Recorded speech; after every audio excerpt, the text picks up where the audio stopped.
दोस्तों हम फिर से लेकर आ चुके हैं आप लोगों के लिए सुबह की सारी बड़ी खबरें। फटाफट अंदाज में एक एक कर बताएंगे आपको आज देश और दुनिया से क्या बड़ी खबरें निकल कर सामने आ रही हैं। लेकिन उससे पहले दोस्तों एक नजर डालेंगे सुर्खियों पर। आपको बता दें दोस्तों, असदुद्दीन ओवैसी का बीजेपी के ऊपर बड़ा हमला। बोले बीजेपी कर रही है मस्जिदों पर सियासत, इसके बारे में आपको बताएंगे। वहीं पर अगली बड़ी खबर में हम आपको बताएंगे दोस्तों, जी नीतीश कुमार ने निकाली बीजेपी की हेकड़ी। बोले फिलहाल बेगूसराय वाली घटना को बड़ा चढ़ाकर बता रही बीजेपी जानबूझकर सरकार को घेरने का काम कर रही है। वहीं पर अगली बड़ी खबर में हम आपको बताएंगे दोस्तों, मदरसों के सर्वे पर मुख्तार अब्बास नकवी का अजीब और गरीब बयान। बोले फिलहाल दिक्कत सर्वों से नहीं बल्कि राजनीति से है, इसके बारे में बताएंगे। वहीं पर बेगूसराय वाली घटना पर बोले आपको बताए तेजस्वी यादव, बोले फिलहाल पूरी कार्रवाई होगी। जो लोग बोल रहे हैं कि फिर से जंगल राज आ गया, दरअसल वो खुद जंगल राज के राजा हैं, इसके बारे में आपको बताएंगे। वहीं पर अगली बड़ी खबर में हम आपको बताएंगे दोस्तों, अखिलेश का सड़क से संसद तक हंगामा। अखिलेश बोले उत्तर प्रदेश की सरकार करप्शन में डूबी हुई, इसके बारे में भी आपको बताएंगे। वहीं पर चाचा शिवपाल ने बोला अखिलेश के ऊपर बड़ा हमला। बोले फिलहाल नहीं करेंगे अखिलेश से कोई समझौता। वहीं पर अगली बड़ी खबर में हम आपको बताएंगे दोस्तों, जी दरअसल आपको बता दें राहुल गांधी का बीजेपी के ऊपर बड़ा हमला। बोले देश बटा हुआ है और बटा हुआ देश कोई भी समाधान नहीं निकाल सकता। वहीं पर गुलाम नबी आजाद बोले फिलहाल हम किसी भी पार्टी को तोड़ने नहीं आए। अब भाई जब तोड़ने नहीं आए तो क्या करने आए, इसके बारे में भी बताएंगे। वहीं पर दोस्तों राकेट टिकट का अगला निशाना आपको बता दे उत्तराखंड। किसान नेता राकेट टिकट बोले अब वहां पर भी होगा आंदोलन अगर नहीं मानी गई हमारी मांगे। वहीं पर अगली बड़ी खबर में हम आपको बताएंगे दोस्तों, जी दरअसल आपको बता दें हमारी सरकार आने पर पहचान पाएंगे। जी हाँ, दीपेंद्र हुड्डा ने बीजेपी के ऊपर बोला बड़ा हमला। वहीं पर ओवैसी का नीतीश को चैलेंज। बोले 8 साल के बच्चे को नीतीश कुमार की पुलिस ने गिरफ्तार करके रखा हुआ है बिहार में। 4 दिन से उसकी मां चक्कर लगा रही है। ये लोग सेकुलरिज्म का नाटक कर रहे हैं, इनको मुसलमानों से कुछ लेना देना नहीं, सिर्फ वोट की राजनीति। वहीं पर महबूबा मुफ्ती का बीजेपी के ऊपर बड़ा हमला। बोले मस्जिदें गिराने में बनेगा भारत विश्व गुरु। तो सारी खबरें तमाम खबरें फटाफट अंदाज में देंगे, एक एक कर देंगे। फिलहाल फिर चलिए बढ़ते हैं सबसे पहली और सबसे बड़ी खबर की ओर। दरअसल दोस्तों आपको बता दें बेगूसराय वाली घटना ने हिलाकर रख दिया है पूरे देश को। पूरी गोदी मीडिया दोस्तों कल ये चला रही थी, लेकिन असलियत क्या है इसका पूरा मामला हम बताते हैं। दरअसल दोस्तों आपको बता दें बेगूसराय में एक घटना होती है, गोली मारकर हत्या कर दी जाती है। लेकिन दोस्तों आप समझिए, जब कश्मीर में गोलियां चलती हैं, जब उत्तर प्रदेश में गोलियां चलती हैं, महिलाओं के साथ रेप होते हैं, बच्चियों के साथ शोषण कर दिया जाता है, आए दिन लूटपाट होती है उत्तर प्रदेश में योगी राज में, तब ये पूरी की पूरी मीडिया चुपचाप बैठी रहती है। लेकिन कल बेगूसराय वाले मामले को उठाया गया जिसके ऊपर नीतीश कुमार ने भाजपा को घेर लिया। नीतीश कुमार का कहना है कि भारतीय जनता पार्टी राजनीति कर रही है, वो इस बेगूसराय वाली घटना में राजनीति का अवसर ढूंढ रही है। आपको बताता चलूं इस वक्त जो यहाँ पर जमकर हमला बोलते हुए नजर आए नीतीश कुमार। नीतीश ने बीजेपी के ऊपर हमला बोलते हुए कहा कि फिलहाल सरकार उन लोगों पर एक्शन ले चुकी है जिन लोगों ने ये किया है। नीतीश कुमार ने कहा कि जो भी कानून के साथ खिलवाड़ करेगा उसको छोड़ा नहीं जाएगा।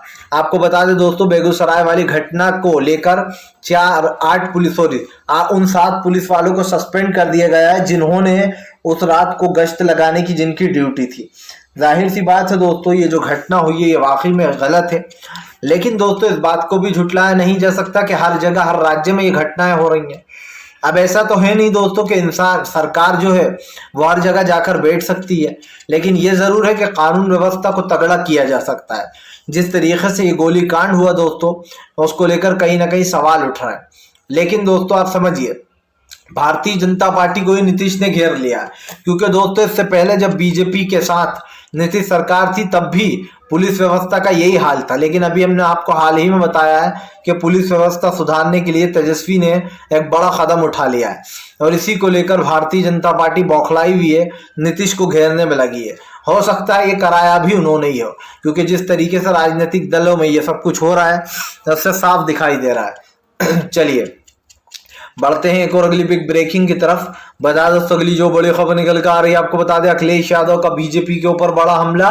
बोले फिलहाल सबसे बड़ी करप्शन की में डूबी हुई पार्टी भारतीय जनता पार्टी। दरअसल दोस्तों कल संसद से सड़क तक जमकर हंगामा हुआ है। लखनऊ में एसपी के कार्यकर्ताओं ने बवाल काट दिया। जी हाँ, अखिलेश यादव ने भी बीजेपी को घेर लिया। आपको बता दें कल पुलिस और एसपी के कार्यकर्ताओं में झड़प हो गई थी, जिसके बाद सड़क तक उतर गए थे एसपी के कार्यकर्ता। दरअसल दोस्तों जिस तरीके से एसपी के कार्यकर्ता सड़कों पर उतरे, उससे ये साफ दिख गया था कि अब अखिलेश यादव ने 2024 की तैयारी शुरू कर दी है। जाहिर सी बात है दोस्तों 2024 में कोई ऐसी वैसी लड़ाई नहीं, एक बड़ी लड़ाई है और इस लड़ाई को जीतने के लिए विपक्ष पूरी कोशिश करेगा। क्योंकि दोस्तों कहते हैं कि जब इंसानियत मर जाए, जब देश में दोस्तों महंगाई बढ़ रही है, हर तरफ बुरा हाल है, तो ऐसे में हर पार्टी अब यही सोचेगी कि विपक्ष की सरकार आना चाहिए। जनता भी विपक्ष के साथ है। इसीलिए अखिलेश ने बीजेपी के ऊपर हमला बोलते हुए कहा कि हमारे कार्यकर्ताओं को डराने की कोशिश की गई, जानबूझकर हमें नजरबंद कर दिया गया, हमारे ऑफिस पर भारी पुलिस बल तैनात किया गया। लेकिन उसके बाद भी दोस्तों एसपी के कार्यकर्ताओं ने जमकर बवाल काट दिया। आपको बता दें योगी आदित्यनाथ पूरी तरीके से अखिलेश से डर चुके हैं अब, क्योंकि उनको साफ दिखाई दे रहा है दोस्तों कि अखिलेश यादव जो है वो अब योगी आदित्यनाथ की सरकार से 10 कदम आगे चल रहा है। अखिलेश ने पूरा मन बना लिया कि लोकसभा चुनाव में भारतीय जनता पार्टी को बड़ा झटका देना है, और यकीन मानिए दोस्तों ये बड़ा झटका बीजेपी के लिए सबसे बड़ा होगा। इस वक्त जिस तरीके से रणनीतियां बनाई जा रही हैं दोस्तों 2024 के चुनाव के लिए, कहना गलत नहीं होगा कि शुरुआत तो हो चुकी है, अब इसका अंत भी बहुत जल्द होगा। भारतीय जनता पार्टी के ऊपर गरजते हुए बरसे अखिलेश यादव ने कहा कि फिलहाल बीजेपी जानबूझकर झूठ फैलाती है और ये झूठी सरकार है। अखिलेश ने कहा कि उत्तर प्रदेश में कोई विकास का काम नहीं हुआ। पिछले आप समझिए दोस्तों 6 सालों से उत्तर प्रदेश में योगी आदित्यनाथ की सरकार है, लेकिन इस समय उत्तर प्रदेश में कुछ नहीं हुआ है, और यही कारण है जो दोबारा आने के बावजूद भी जनता को ठेंगा दिखाया जा रहा है। और अभी एक रिपोर्ट भी आई थी दोस्तों आरबीआई की, नेशनल ब्यूरो की, जिसमें ये साफ था कि फिलहाल उत्तर प्रदेश दंगों में नंबर 1 है। जी हाँ फिलहाल। चलिए बढ़ते हैं एक और अगली बिग ब्रेकिंग की तरफ। बता दोस्तों अगली जो बड़ी खबर निकल कर आ रही, बेगूसराय की घटना पर चीख रही गोदी मीडिया, बंगाल पर क्यों चुप। जी हाँ, अब दोस्तों भाजपा पर और भाजपा के कार्यकर्ताओं पर उठी उंगली, दीदी ने बोला बड़ा हमला। दरअसल दोस्तों आपको बता दें बंगाल में परसों के दिन जमकर हिंसा की गई। भारतीय जनता पार्टी के नेताओं ने दोस्तों न सिर्फ पुलिस की गाड़ियों को आग के हवाले कर दिया, बल्कि वहां पर उन्होंने खूब दोस्तों उठापटक की, जिसको लेकर अब जमकर हल्ला बोल दिया। आपको बताता चलूं दोस्तों इस वक्त बीजेपी के ऊपर जमकर गरजते हुए नजर आई है ममता बनर्जी, और उन्होंने बीजेपी को घेर लिया है। ममता बनर्जी ने कहा कि पूरी की पूरी मीडिया चुपचाप बैठी हुई है।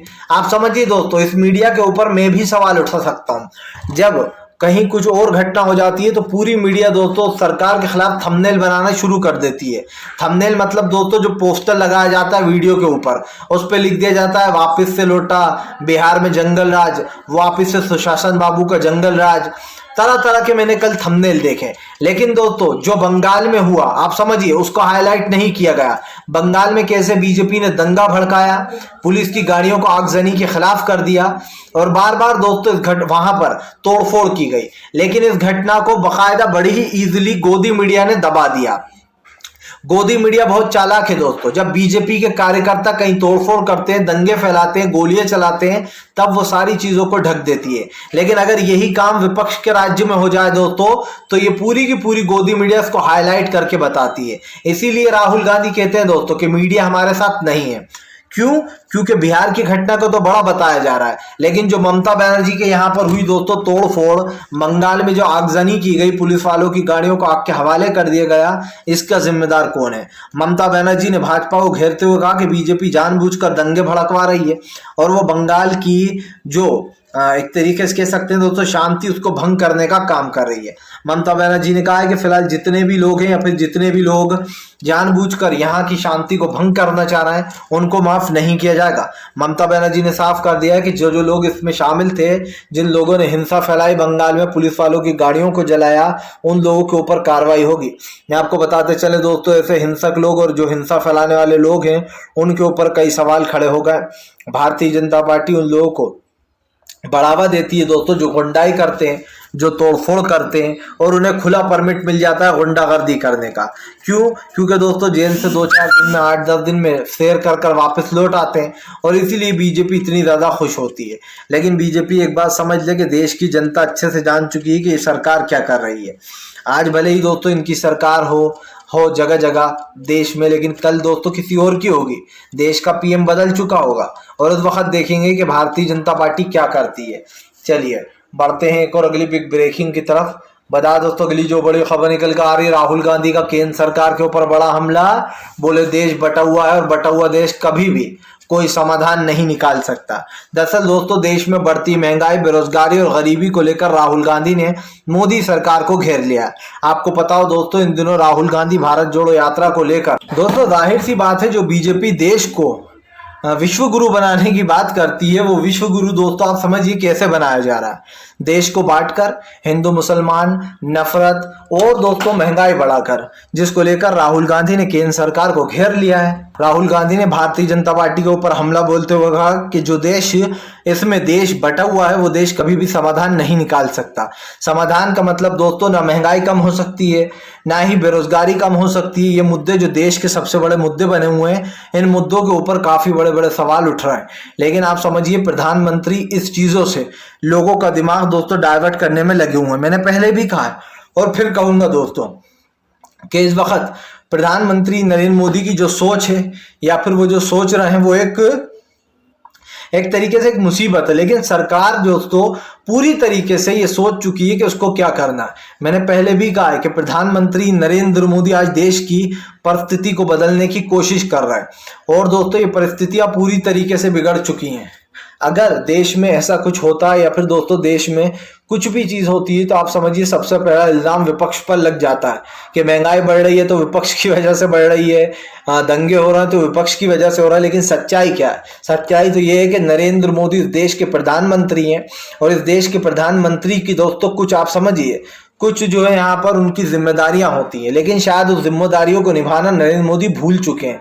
क्योंकि उनको दोस्तों ना बेरोजगारी से कोई फर्क पड़ रहा है, ना महंगाई से कोई फर्क पड़ रहा है, तो फिर आखिरकार वो सत्ता में आए क्यों? क्या सत्ता की मलाई खाने के लिए या फिर जनता के लिए? इस सरकार को ये सोचना होगा। और दोस्तों आप समझिए राहुल गांधी यहीं पर नहीं रुके। राहुल गांधी ने केंद्र सरकार पर हमला बोलते हुए कहा कि भले ही जनता इनको वोट दे देती है लेकिन जनता इनके ऊपर विश्वास नहीं करती है, ये प्यार नहीं जीत पाते, लोगों का भरोसा नहीं जीत पाते। राहुल गांधी की भारत जोड़ो यात्रा दोस्तों भाजपा पर महंगी पड़ रही है। महज 7 दिनों में राहुल गांधी ने वो कर दिखाया जो अब तक 8 साल में नहीं हुआ था। कांग्रेस सड़क पर उतरना भूल गई थी, लेकिन इन 8 दिनों में राहुल गांधी ने दोस्तों कांग्रेस को वहां लाकर खड़ा कर दिया जहां से उन्होंने शुरुआत की थी। यानी कि दोस्तों जब कांग्रेस मजबूत हुआ करती थी, जब शुरुआत ही हुई थी। लेकिन आप समझिए आज कांग्रेस को लोग पसंद करते हैं, लोग चाहते हैं कि कांग्रेस की सरकार आए, क्योंकि राहुल गांधी का काम मुझे लगता है दोस्तों खास करके कि राहुल गांधी एक पढ़े लिखे नेता है जिनको पता है कि देश को किस तरीके चलाना है। और इसीलिए कहीं ना कहीं राहुल गांधी एक बड़ी चीज करते हुए यहाँ पर नजर आ रहा है फिलहाल। चलिए बढ़ते हैं हम एक और अगली बिग ब्रेकिंग की तरफ। बता दो तो गुलाम नबी आजाद बोले मैं किसी की पार्टी को तोड़ने नहीं आया हूं। दोस्तों गुलाम नबी आजाद का ये बयान मुझे सेम वैसा ही दिखाई दे रहा है जब कोई चुटकुला मारता है और आपको हंसी नहीं आती है। जी हाँ, ये वही वाली चीज थी। दरअसल दोस्तों गुलाम नबी ने कल बोला कि उनको जो है यहाँ पर वो किसी की पार्टी को तोड़ने नहीं आए हैं, बस उन्होंने अपनी पार्टी बनाई है। जाहिर सी बात है दोस्तों गुलाम नबी आजाद बीजेपी को सपोर्ट करेंगे। अगर बीजेपी को उनकी जरूरत पड़ी तो वो फौरन बीजेपी को अपना सपोर्ट दे देंगे। गुलाम नबी आजाद और नरेंद्र मोदी के बीच में दोस्तों क्या भाईचारा ये आप खूब देखते हैं और इसीलिए बार बार ये चीजें भी दोस्तों सामने आ जाती हैं कि गुलाम नबी आजाद को सपोर्ट करने के लिए नरेंद्र मोदी भी तत्पर रहते हैं। आपने देखा एक बार राज्यसभा में कैसे गुलाम नबी आजाद की तारीफें की जा रही थी, तभी मुझे लग गया था कि भैया प्रधानमंत्री नरेंद्र मोदी किसी की भी तारीफ बेमतलब या बेफजूल नहीं करते हैं, उनका हर चीज पर एक मतलब होता है। और यकीन मानिए दोस्तों इस वक्त प्रधानमंत्री नरेंद्र मोदी के ऊपर सवाल भी इसीलिए उठते हैं क्योंकि गुलाम नबी आजाद भले ही ये कह दे कि मुझे कुछ लेना देना नहीं, मैं किसी पार्टी नहीं तोड़ रहा, लेकिन साफ दिखाई दे रहा है कि गुपकार अलायंस, चाहे वो महबूबा मुफ्ती हो, फारूक अब्दुल्ला हो या फिर कांग्रेस हो, ये सभी की पार्टी को तोड़ने आए दोस्तों। सबसे बड़ी बात ये है कि जो मायावती ने अखिलेश के साथ जो भूमिका निभाई थी, अब वो यहाँ पर रहकर आजाद साहब निभाएंगे कश्मीर में, क्योंकि सब जानते हैं कि कश्मीर में बीजेपी की सरकार बनना मुश्किल है। वहां की बहुल्य आबादी ज्यादातर मुस्लिम है, पहली बात। दूसरी बात दोस्तों, अब मोदी सरकार ने जीतने के लिए दूसरे लोगों को वहां पर यह अधिकार दे दिया है कि और किसी राज्य के जो उस राज्य में रह रहा है वो भी वोट दे सकते हैं। सबसे पहला अनफेयर काम तो ये करा इलेक्शन आयोग ने दोस्तों, कि जो वहीं के रहीवासी हैं उनके साथ ये अनफेयर होगा अगर बाहर के लोगों को वोट डलवाया जाएगा तो। लेकिन ये किया जा रहा है क्योंकि चुनाव आयोग भी इस वक्त भाजपा आयोग में तब्दील है, और जब तक सरकार नहीं बदलेगी तब तक यही सब चलता रहने वाला है। चलिए बढ़ते हैं एक और अगली बिग ब्रेकिंग की तरफ। बता दोस्तों, कन्हैया कुमार का स्मृति ईरानी के ऊपर बड़ा हमला, बोले फिलहाल झूठी रानी। जी हाँ, आपको बता दें दोस्तों, कन्हैया कुमार को लेकर अभी कुछ दिन पहले स्मृति ईरानी ने एक झूठ बोला, और उस झूठ पर मैंने आपसे बात भी की थी। अब कन्हैया कुमार की तरफ से रिप्लाई भी आ गया है। आपको पता हो दोस्तों, कुछ दिन पहले स्मृति ईरानी ने एक बात कही थी जिसमें वो कह रही थी कि राहुल गांधी इस यात्रा में लेकर किनको चल रहा है, जो लोग कहते हैं इंशाल्लाह भारत के टुकड़े होंगे। आप समझिए दोस्तों। और कन्हैया कुमार के ऊपर उन्होंने यह आरोप लगाया कि उन्होंने अपने वीडियो में ऐसा कह रहे थे, जबकि दोस्तों स्मृति ईरानी का सब लोग जानते हैं कि स्मृति ईरानी अपने मुंह से जब भी कुछ निकालती है तो वो एक झूठी होता है। क्योंकि स्मृति ईरानी के 2 झूठ अभी हाल ही में पकड़ा है। पहला तो ये कि उन्होंने राहुल गांधी के ऊपर यह आरोप लगा दिया था कि राहुल गांधी जो है वो एक बहुत महंगी टी शर्ट पहनकर घूम रहा है। जब नरेंद्र मोदी के 10 लाख का सवाल आया तो स्मृति ईरानी भाग गई। और उसके बाद इन्होंने राहुल गांधी के ऊपर यह आरोप लगा दिया कि राहुल गांधी ने जो यहाँ पर प्रतिमा के नीचे, जो बाबा अम्बेडकर की प्रतिमा थी उसके नीचे जाकर सुभाष चंद्र बोस की वहां पर प्रणाम नहीं किया, जबकि दोस्तों राहुल गांधी का वीडियो सामने आया था और वो वहां गए थे। दूसरा झूठ इनका पकड़ा गया और बीजेपी की जमकर फजीयत हुई। अब दोस्तों पहला कन्हैया कुमार का भी इन्होंने यही कहा कि कन्हैया कुमार वीडियो में ऐसा बोल रहा है, जबकि दोस्तों ऐसा कहीं का वीडियो है ही नहीं जिसमें कन्हैया कुमार ये कह रहा हूं कि इंशाल्लाह देश के टुकड़े होंगे। ये सब कुछ दोस्तों सीधा जो ईरानी साहब है, जो ईरानी मैम है, वो जानबूझकर झूठे वीडियो बनाती हैं। और दोस्तों हर कुछ अपने ही मन से मतलब मनधड़क कहानियां रच लेना और फिर जनता को बौखलाना। ये वही स्मृति ईरानी है जो 400 रुपए की गैस की टंकी पर चूड़ियां भेज दिया करती थी मनमोहन सिंह साहब को। लेकिन आज जब आप समझिए, आज जब दोस्तों एलपीजी का दाम 1100 रुपए है तो चूड़ियां नहीं भेज रही नरेंद्र मोदी को, ना ही पार्टी के किसी कार्यकर्ता को। चलिए किसी को नहीं भेज रहे ठीक है, लेकिन कम से कम दोस्तों आप समझिए, सच्चाई तो एक्सेप्ट कर ले। फिलहाल चलिए बढ़ते हैं एक और अगली बिग ब्रेकिंग की तरफ। बता दोस्तों अगली जो बड़ी खबर निकल कर आ रही है आपको बताता चलूं दोस्तों। उत्तराखंड में दोस्तों किसान नेता राकेट टिकट करेंगे आंदोलन, दे दी चेतावनी। दरअसल आपको बता दें, पहले उत्तर प्रदेश और अब उत्तराखंड। आखिरकार राकेट टिकट के दिमाग में क्या चल रहा है दोस्तों, ये कोई समझ नहीं पा रहा। जबकि राकेट टिकट का इस पे और कुछ ही कहना है। राकेट टिकट का कहना है कि वो जो भी कर रहे हैं सोच समझ कर रहा है। और सबसे बड़ी बात यह है, उन्होंने कहा कि जहां काम नहीं हो रहा, जहां किसानों की बात नहीं मानी जा रही, काम अटका हुआ है, उन लोगों से बात की जा रही है। सिंपल सी बात यह है दोस्तों, सरकार की नाकामी, सरकार की बदहाली, ये सारी चीजें राकेट टिकट की नजर में है। आप देखिए, किसानों से हर चीज का वादा किया गया, आपको एमएसपी दी जाएगी, किसान की आय दुगनी हो जाएगी, लेकिन इसमें से कोई भी चीज नहीं हुई। और जब दोस्तों इसमें से कोई चीज नहीं हुई तो सरकार के ऊपर सवाल तो उठता ही है। प्रधानमंत्री नरेंद्र मोदी दोस्तों पूरी तरीके से आप समझिए फेल हो चुके हैं। उनसे जब भी कोई सवाल पूछो तो नरेंद्र मोदी सवाल का जवाब देने के बजाय अपना ही एक सवाल दाग देते हैं। या तो प्रधानमंत्री किसी सवाल का जवाब देना नहीं चाहते, या फिर वो दोस्तों सवालों से भागते हैं। सिंपल सी बात यह है कि आज किसान पूछ रहा है कि हमारी आय दोगुनी कहाँ हुई है। इसीलिए किसान नेता राकेट टिकैत ने कहा कि इस सरकार को सीधा करना हमारा काम है, और आज अगर ये सरकार सही नहीं हुई तो इसके खिलाफ सड़कों पर आएंगे, आंदोलन भी होंगे, क्योंकि दोस्तों इस सरकार को हटाना बहुत ज़रूरी हो गया है। यकीन मानिए, किसान हो, आम मजदूर हो या गरीब हो, हर कोई सरकार से परेशान है। प्रधानमंत्री नरेंद्र मोदी जो देश को गोली दे रहे हैं, उसको लेकर कई सवाल खड़े हो गए हैं।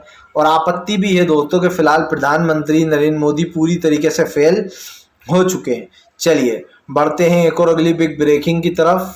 फिलहाल दोस्तों हम तो यही कहेंगे कि अब जो सरकार कर रही है उसको लेकर कहीं ना कहीं ये पूरा मामला निकल कर सामने आया है, लेकिन आपकी इसमें क्या सोच है आप क्या चाहते हैं ज़रूर कमेंट बॉक्स में बताइएगा। वीडियो पसंद आए तो लाइक करिए, चैनल को सब्सक्राइब करिए और नीचे कमेंट बॉक्स में लिखिए कि 2024 में आपको